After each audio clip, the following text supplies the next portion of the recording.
En América Latina, las micro, pequeñas y medianas empresas son un motor de nuestra economía. Son además actores claves para el alcance de los objetivos de desarrollo sostenible. Sin embargo, estas MIPYMES tienen baja productividad porque tienen escaso acceso a financiamiento.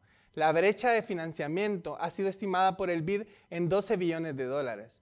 Desde la región SICA, en Sempromipe, trabajamos por educar y traer herramientas innovadoras de financiamiento, pero sobre todo por articular un ecosistema donde participen actores del área pública y privada para la mejora del entorno financiero. Este es el tema que vamos a tratar hoy en Agenda Regional MIPYME. Bienvenidos y bienvenidas a Agenda Regional MIPYME, un espacio de diálogo que ejecutamos conjuntamente con la Universidad Don Bosco. Hoy me acompaña José Luis Fernández Cabrera, jefe de operaciones de inversiones y capitales programático Ícaro de Costa Rica. Bienvenido, José Luis. Muchas gracias, encantado de estar aquí. Gracias por la invitación. Para hablar también de este tema me acompaña Margarita Saldaña, coordinadora regional del área de mejora de entorno financiero de Sempromipe. Gracias, Felipe. Gracias, Margarita, por estar aquí. Bueno, entrando en materia, yo quisiera empezar preguntándote, José Luis, ¿cuáles son los principales retos que enfrenta la MIPYME a la hora de buscar financiamiento? Tenemos, primero que todo, para empezar, desafíos a nivel cultural. Existe, ahora usted mencionaba al inicio de que hay un déficit de 12 millardos en la inversión, en el financiamiento, según los datos del BID, y que existe un ciclo donde por falta de financiamiento no hay productividad. El ciclo es más morboso y más perverso. En realidad, por falta de productividad no hay financiamiento y por falta de financiamiento no hay productividad. Había un comediante muy reconocido en mi país que le decían: Gorgojo, ¿por qué usted toca tan mal? Para lo que nos pagan. Porque no cobra más para lo que tocamos. Es decir, si nosotros no somos capaces de llevar empresas realmente productivas a la atención de las instituciones que las financian, es difícil que venzamos esa brecha. Y ahí es donde la cultura hace una gran diferencia. Tenemos mucha empresa de subsistencia. Definitivamente el financiamiento es lo primero que hace que un emprendimiento interesante se convierta en un emprendimiento dinámico, pero lo que hay de emprendimientos dinámicos en la región es poco. Tenemos muy pocos casos y ese apego a la subsistencia genera cierta reticencia de las diferentes fuentes de financiamiento. El capital es de lo que más rápido se mueve en el planeta. Más rápido que el capital, solo la información. La información es lo único que, no importa dónde se produzca, al día siguiente está en todo el planeta, si es del apetito de los que lo quieren. Lo mismo pasa con el capital detrás de la información. Entonces, cuando nosotros oímos que Israel es una nación startup, el financiamiento de Israel es de todas partes. ¿Por qué? Porque la actitud de sus emprendimientos atraen el apetito de inversionistas y de empresas y de instituciones financieras de todas partes. Cuando nosotros hablamos de la región nuestra, ese apetito no se da. Y no se da ni siquiera a nivel local. Ahora, ¿cómo romper ese famoso ciclo de gorgojo que mencioné al principio? Tenemos que empezar a interiorizar esa capacidad que tienen nuestros emprendedores y romper una barrera preestablecida que tenemos a la hora de percibirlos. Nosotros pensamos que la micro y pequeña empresa es únicamente para la subsistencia del autoempleo. De hecho, se propuso al inicio como una posibilidad para reducir el desempleo. Pero tenemos emprendedores con perfiles maravillosos, que tenemos que acercarlos a las fuentes de conocimiento apropiadas para que sean realmente atractivos, no solo para la inversión local, no solo para las instituciones financieras, sino a nivel global. Tenemos que informar a todo el mundo, a todo el planeta, que la región SICA está preparada para dar ese brinco. Y eso es cultural. Que ya vamos a volver a esos perfiles. Margarita, desde el trabajo de Sempromipe, tú puedes abonar en estas dificultades, digamos, que enfrentan a MIPYME. Claro, sumado al tema cultural que tiene la región, pues también tenemos barreras altas en temas de informalidad. La MIPYME trabaja altamente en informalidad, eso le impide tener acceso al financiamiento y carece su recurso humano de educación financiera, que le permita conocer todas las fuentes de financiamiento que existen en la región y les obliga a hacer un uso poco estratégico de los recursos que tienen, obligándolos a mantenerlos en la sobrevivencia. Inclusive las nuevas empresas, estos emprendedores donde sus ideas ya son un poco más dinámicas, ya son más por oportunidad, tampoco son atractivas para la banca tradicional por su corto tiempo, por su poca experiencia, por su falta de garantía, y es ahí donde se abre una oportunidad para los inversionistas de capital privado.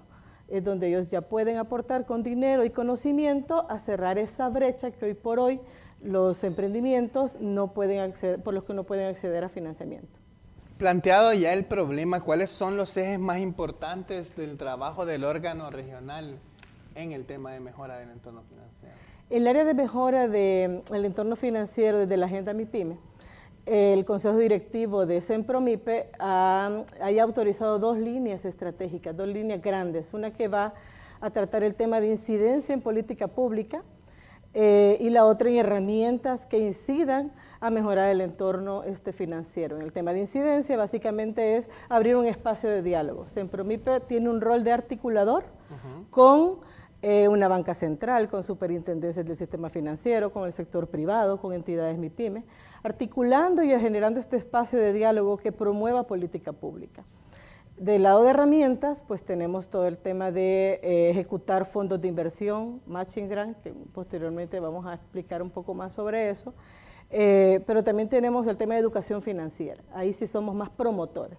Como una plataforma de servicios con la cual ya tenemos este músculo de trabajo directamente con la MIPYME, es factible acercar una educación financiera que venga desde el área o mentalidad y cultura, desde el ahorro, hasta cómo buscar inversión, cómo evaluar un tipo de financiamiento.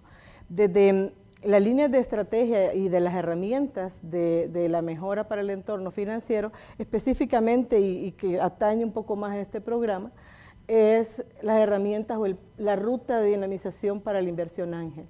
Ahí tenemos una serie de actividades específicas para generar este espacio de diálogo entre públicos y privados y sobre todo generar un tema de confianza entre un capital privado y los públicos, respaldando este tipo de inversión con los emprendedores y las MIPYMES. Cuando hablamos de ecosistema de apoyo a la MIPYME en el tema de financiamiento, ¿qué tipo de instituciones están en este ecosistema y qué rol juegan estas instituciones o cuáles deberían de cambiar su rol? Más que cambiar es ayudarles a hacer el rol que les corresponde. La banca central juega un papel muy importante como regulador.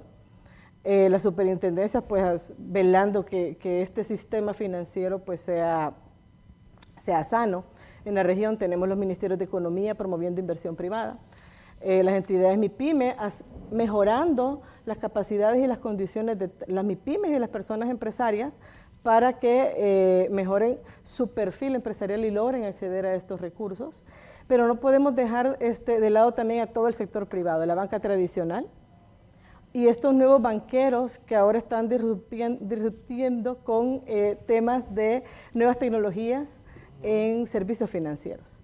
Debemos acercarlos, debemos quitar esa falsa tela de no permisión de estos nuevos instrumentos tecnológicos y ese básicamente será nuestro rol, abrir este espacio de diálogo y promover el tema de educación financiera. Luis, puedes abonar, bueno, tu empresa es una de las que juegan un papel importante en este ecosistema. Gracias. Yo quisiera retomar sobre el ecosistema el tema de la informalidad. Yo quiero ahondarlo luego, pero la informalidad permite una ventaja injusta. Lo que pasa es que lo que les voy a comentar ahora, en especial a los que se involucran institucionalmente, es que no la llamamos por su nombre a esa ventaja injusta. Cuando hablamos en economía de una ventaja injusta, estamos hablando de algo que solo un jugador tiene. Normalmente en los países desarrollados eso es una patente o un contrato o un derecho de explotación único. Eso atrae la inversión. Pero en nuestros países, desafortunadamente, a lo que recurre la mayoría de las micro y pequeñas empresas es a la esclavitud.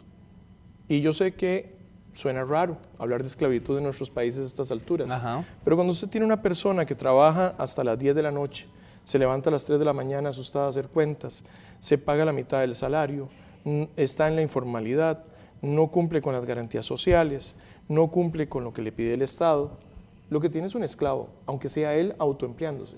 O sea, él es su propio esclavo. Y claro, sobrevive porque no hay empresa que funcione adecuadamente, que esté en capacidad de competir con la esclavitud. La esclavitud es muy barata y permite competir por precio. Eso hay que cambiarlo. Esa informalidad lo que lleva es a que la gente realmente ni siquiera esté en subsistencia. Lo que está es en precariedad absoluta. Y no hacemos nada para que los que tienen el perfil adecuado se muevan. ¿Por qué? Después voy a retomar un poquito más de la ventaja injusta, pero ¿por qué lo traigo en este momento? Porque cuando hablamos del ecosistema, no se trata solo de abrirnos al capital ángel, como bien señala Margarita, no se trata solo de promover lo que los bancos tienen que hacer, se trata de que la gente se conozca y entienda qué parte de la jugada le toca. Es como cualquier otro juego en equipo. Entonces, hay que sacar prejuicios extraños como que, por ejemplo, la inversión privada compite con la banca. Absolutamente cero. La gracia es que la inversión privada le da la capacidad al emprendimiento y a la micro y a la pequeña empresa de llegar a ser bancalizable. Porque no es negocio seguir financiando desde la inversión privada lo que se puede financiar tan barato con la banca. Pero la banca no le entra a esos proyectos dinámicos porque no los comprende. Los analistas de crédito no tienen una visión general que les permita distinguir si de verdad en una hectárea caben 800 árboles, 1100 plantas, 300 árboles, dependiendo de la variedad. Y les llegan con cada estudio de factibilidad y el papel aguanta lo que le pongan. Cuando la inversión privada acompaña esas iniciativas, entonces los que están invirtiendo cuidan cada dólar como si fuera el último en sus vidas. Son naturalmente codos, decimos en mi país. También. Entonces ellos cuidan cada centavo.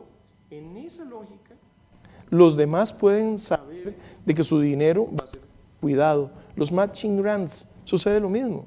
¿De qué sirve regalarle plata a la gente si uno no tiene seguridad de que eso va a tener un impacto? Otro ejemplo, nosotros necesitamos que la banca comprenda de que financiar a la micro y pequeña empresa muchas veces requiere de que se financie condicionadamente a la mediana. Si uno financia condicionadamente a la mediana para que ellos le den la tracción a las micros y a las pequeñas, entonces la mediana se concatena y la mediana es la que hace mejores negocios con la grande y tenemos toda una cadena. Pero esas reglas tan sencillas, tan de sentido común, no se ponen en la práctica. Es una cuestión cultural y lo sostengo porque si ustedes se van a ver en los fondos de capital de riesgo y de inversión alrededor de la Universidad de Stanford, donde tenemos una gran población de latinoamericanos estudiando y de latinos estadounidenses estudiando, que llega casi al 20%, el optar por este tipo de fondos para emprender no llega ni al 2%. Es decir, aún en un país como Estados Unidos que se profesa el gran sueño americano, culturalmente no nos atrevemos a hacerlo. Tenemos que creérnosla. Tenemos que ser capaces de que tanto los bancos como los inversionistas privados, como las instituciones, nos concatenemos y sepamos que no es privilegio de ningún pueblo el idear oportunidades de negocio. Es como un gran primer paso. Bueno, para los otros países, codo es tacaño. Sí, tacaño. Háblanos brevemente de qué es inversión ángel. La inversión ángel es un modelo muy bonito donde primero tengo que aclarar algo sobre los capitalistas. Cuando nosotros hablamos de taxistas, todos son choferes, pero no todos los choferes son taxistas. Lo mismo sucede con los inversionistas ángeles. Los inversionistas ángeles son capitalistas, pero no todos los capitalistas son inversionistas. Y eso es importante entenderlo, porque tenemos que entender cuál es la lógica que está detrás de un inversionista ángel. El inversionista ángel ya tiene en la pirámide de Maslow todas sus necesidades satisfechas y se mueve principalmente en las necesidades aspiracionales. Esto se subestima y es valiosísimo, Un inversionista ángel no anda buscando un proyecto en el cual invertir para que a través de los dividendos él pueda pagar su alquiler o la colegiatura de los hijos. Ya eso está resuelto. Él lo que está buscando es que con el 5 o el 10% de su cartera de inversión disponible, no más que eso, él pueda hacer realidad propósitos. Son personas que realmente entienden que un emprendedor, y vamos también a profundizar en ese tema, cómo se perfila una persona emprendedora sujeta de capital ángel, que sea atractiva para el capital ángel. El inversionista ángel identifica eso. Cuando una persona emprendedora se acerca a una mesa de inversionistas o a sus operadores y lo que dice, bueno, es que yo quiero hacer la empresita porque me quiero pensionar, nadie le va a invertir sangre, vida y corazón a que otra persona se pensione. El propósito, lo que realmente mueve a esa persona, tiene que ser compatible con los propósitos de los inversionistas. Por eso se subestima esas necesidades aspiracionales que los inversionistas tienen. Ellos quieren que su dinero, ellos están ahora en una posición donde quieren que su dinero haga diferencia. Ahora, si estamos hablando de capitales costarricenses, que son diminutos, pero en Centroamérica hay capitales grandes. Y un 5 o un 10% es suficiente para lanzar 100, 120 empresas dinámicas por año en cada uno de nuestros países. Ni se diga en otras realidades. Que eso es lo que tú siempre dices, que no es lo mismo ver país por país a la región que ver los 8 países que estamos juntos en el sistema de integración. Así es, parte de la labor de Sempromipe a la hora de poner a dialogar los 8 países que corresponden la región SICA, es para empezar a trabajar con ellos ya hablaba antes de educación financiera y específicamente con emprendedores e inversionistas, es formar más inversionistas. Ahora están a nivel formal pues con muy poca representación. Hay mucha inversión, se reconoce, pero a nivel muy individual o entre emprendimiento e inversor, y necesitamos ir generando esa confianza, formando más inversionistas, formando más emprendedores a través de aceleradoras e incubadoras, para que sepan cómo ir a negociar con un inversionista. Están acostumbrados a ir a pedir a la banca, a ir a pedir por un capital semilla de gobierno, de la banca de desarrollo, pero no ir a negociar con un inversionista que ya José Luis explicó bien cuál es la manera de pensar y cuál es el interés que un inversionista tiene. Parte de los compromisos o de la ruta de trabajo que tenemos para dinamizar la inversión ángel es precisamente trabajar en que todos estos inversionistas y todas estas inversiones concretas que hay en la región se vean y se vayan documentando como una sola región, de manera que sea atractivo y competible con Sudamérica, con un México. O sea, no es lo mismo un país que 8, ¿verdad? Por mucho que un Costa Rica, Panamá, Dominicana o Guatemala esté un poco más desarrollado en el tema de inversión ángel, no se pueden quedar los otros países de la región atrás. Entonces, nuestro compromiso es ir avanzando en que se vayan poniendo a nivel y que se vayan viendo como un solo bloque para Latinoamérica. José Luis, ¿nos puedes contar un poco de lo que hace Ícaro brevemente y también si nos puedes compartir algunos casos o sobre todo ver, digamos, esa anatomía de los emprendimientos que ustedes andan buscando? Claro, empiezo por lo primero. Lo que hacemos. Existe un divorcio de ambientes. Usted tiene a la gente que emprende de manera interesante, mezclada con otro montón de emprendedores en un ambiente. Y en el otro ambiente tiene los inversionistas. No se conocen.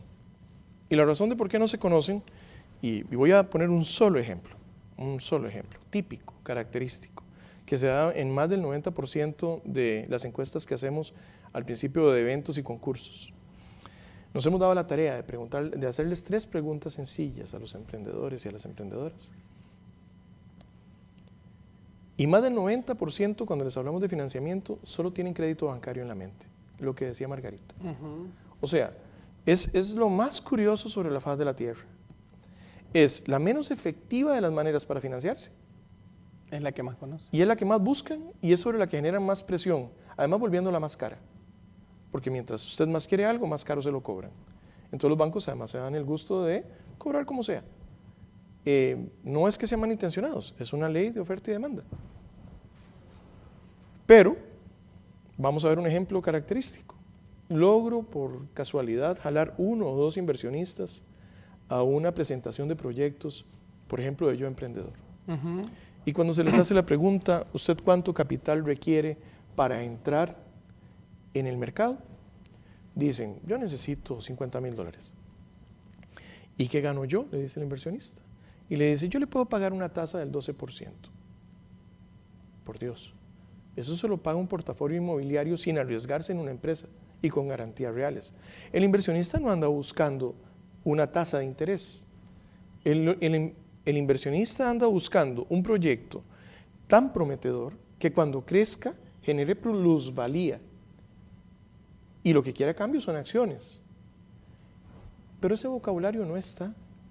No saben lo que es una deuda convertible, no saben qué le está diciendo el inversionista, qué pasa con la gobernanza, no sabe qué le está diciendo el operador. Mire, de qué manera se garantizaría los derechos de las minorías.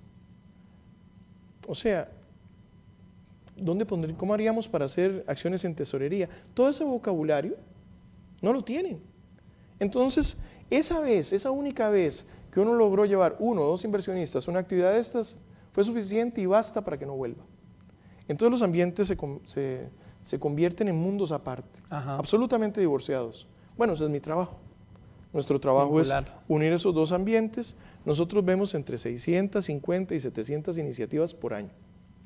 Y de ahí escogemos las 10 o 12 que llevamos a las rondas de inversión. Hacemos 4 por año. Ahí sí están inversionistas y los preparamos, los educamos en el vocabulario del dinero necesario para que se puedan entender con ellos. Pero no es el dinero, es el propósito. Si no son proyectos que tengan esa fuerza vital que da un propósito en la vida, un anhelo por alcanzar algo que los demás necesitan. Por ejemplo, aquí pasamos a los ejemplos. Tengo una doctora que me ganó desde la primera vez que me habló. Le dije yo, cuénteme un poquito, ¿qué es lo que quiere hacer? No sabía de financiero nada, pero ni papa, nada. Y me dice, yo quiero crear herramientas de salud para muchos. En primer lugar, era un propósito sano, porque ya estaba cortito. Un propósito que se lleva 3 párrafos, se pierde todo el mundo, hasta el que lo propone. Pero ella tenía una propuesta clara. Herramientas de salud para muchos. Y contame, ¿y en qué área? Yo quiero desarrollar biofármacos en el cultivo de células. Mira, Costa Rica no tiene ni ley para eso. Toda esta conversación hace 4 años. En el 2015, 23 de julio del 2015. Y me dice, sí, pero eso es lo que yo quiero. Y yo, tendrías que empezar por demostrarme que se puede desarrollar las normas técnicas en el país. Tendrías que convencerme de que la tecnología que estás trayendo de Barcelona la puedes controlar. Tienes que convencerme de que puedes firmar un acuerdo con ellos. Tendrías que convencerme de todo eso, de que puedes tener un buen CODE, un comprador óptimo definido, como el Hospital Clínica Bíblica, que es el 6º hospital en Latinoamérica privado, que se interese en el proyecto. Y si yo tengo un CODE que me dice, mira, es interesante lo que está haciendo Andrea, entonces tal vez yo te consigo los inversionistas, solo tal vez. Y me la vuelvo a topar un año después y me dice, ya tengo todo listo. Todo listo. O sea, teníamos un año de no vernos y en un año iba a haber hecho todo. Tenía liado al Ministerio de Salud, al Colegio de Médicos, había logrado empezar a accesar el reglamento para las normas técnicas, firmado un convenio con los de Barcelona, tenía un convenio con el Hospital Clínica Bíblica, tenía todo. ¿Por qué? Porque son personas que sí o sí luchan por lo que tienen en su mente. ¿Cuánto habían ingresado en ese momento? ¿Cuál era su ingreso? Nada.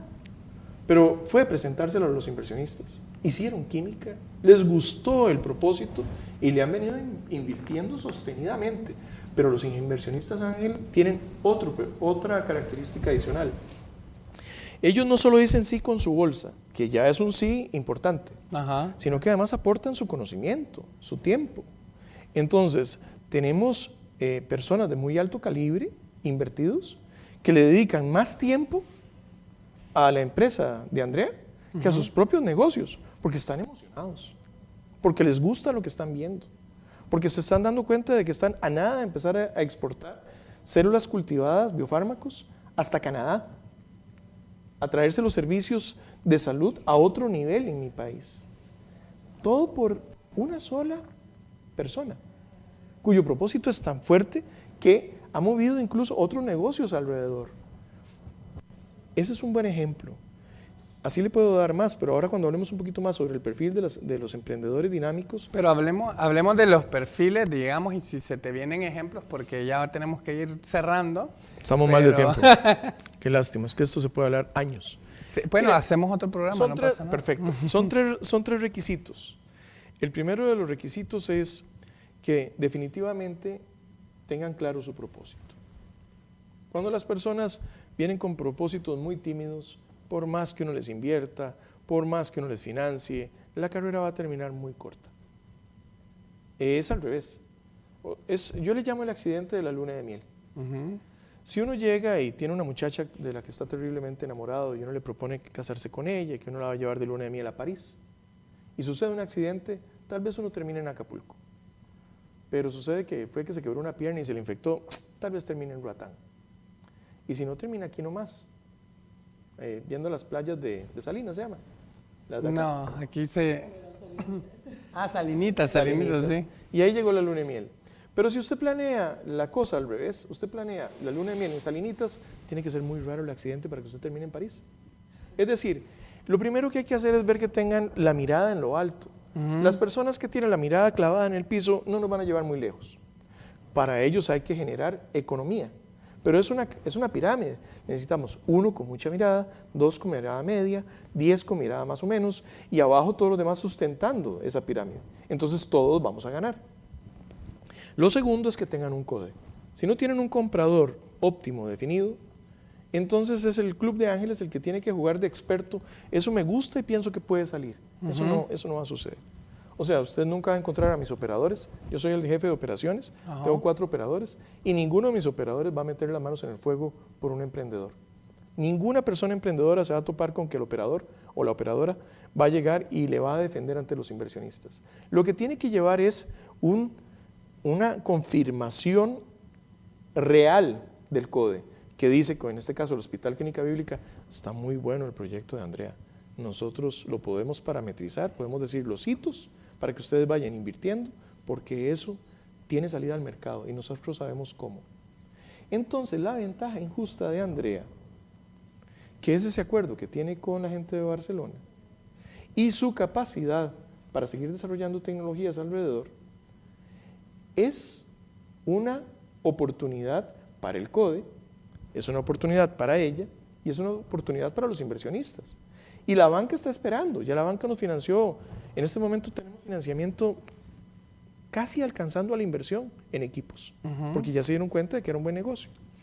Ahora, ¿de qué se podría acusar el modelo que nosotros seguimos? Bueno, de que no es tan fácil conseguir ventajas injustas que no sean esclavitud, de que es más difícil conseguir innovación, pero no es tan cierto, porque las universidades están produciendo mucha investigación y desarrollo, incluso investigación y desarrollo que de nuestros países se explota en otros países como en Alemania y en España, siendo nosotros los que precariamente la producimos. La inteligencia no es privilegio de ningún pueblo. En cada universidad hay un montón de gente brillante, capaz de innovar. Lo que pasa es que es otro mundo, y eso podemos hacerlo en una tercera charla, claro, de aislamientos, donde tenemos a los investigadores que viven bien, que no quieren salir a la calle, pues que yo no lo haría, dejando un salario para ir a sufrir con inspectores sanitarios, con las garantías sociales, con inspectores municipales, con que no se pudo completar la plata para aguinaldos a final de año, con que los proveedores se están cobrando y los compradores se atrasaron pagando. Entonces, hay un divorcio, se necesita que el investigador sea visitado en una primera venta por estas personas emprendedoras. Ok. Bueno, Margarita, no sé si quieres cerrar un poco diciendo que otras redes de inversionistas ángeles o redes de inversiones hay o están mapeadas en Centroamérica y República Dominicana. Yo sé que también es un trabajo ahora mismo de crear ese ecosistema. Sí, justo el año pasado iniciamos un mapeo en los 8 países. Hemos identificado solo 2 redes formales, que son los que indican datos de monitoreo anuales, de monitoreo de cierre de inversión, que es Carao Venture en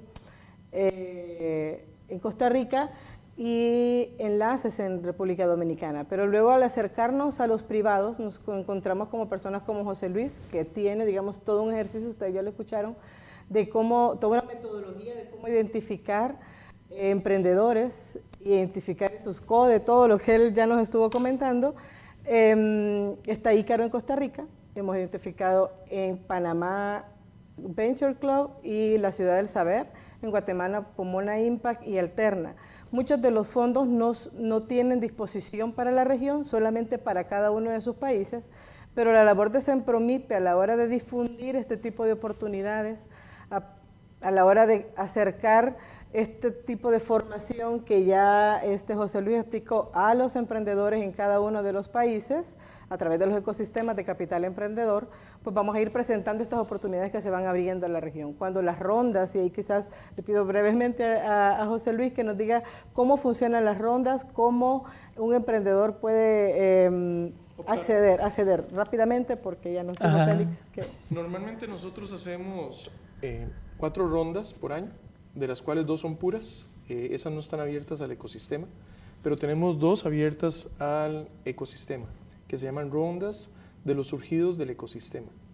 Entonces hacemos una invitación, nos ha llegado gente de Guatemala, con propuestas muy buenas, de Honduras, de Nicaragua, de Panamá, y lo que hacemos, esas que hacemos 2 veces por año, ellos presentan sus proyectos, nosotros les mandamos un perfil de cómo debe ser el CODE que ellos deben de aportar o adjuntar, que les debe acompañar, diciéndoles que de verdad lo que tienen en las manos es una innovación, es algo que les permite una ventaja competitiva empresarial en las manos de los consumidores, y si así es, entonces lo pasamos en el boletín al conocimiento de los inversionistas. Y los inversionistas demuestran su apetito por escrito y dicen, quiero ver estos proyectos. Y ellos participan de la ronda y levantan fondos con ellos. Sempromipe estará difundiendo las rondas en el momento que José Luis nos comparta que están abiertas, y así iremos haciendo como alianzas con los demás fondos de capital, ya sea inversión ángel o capital de riesgo. Gracias Margarita, gracias a José Luis. Muchas gracias por la Y invitación. bueno, gracias a todos de parte del equipo de comunicaciones de Sempromipe y de parte del equipo de producción de la Universidad Don Bosco. Yo soy Félix Pacas y esto ha sido Agenda Regional MIPYME.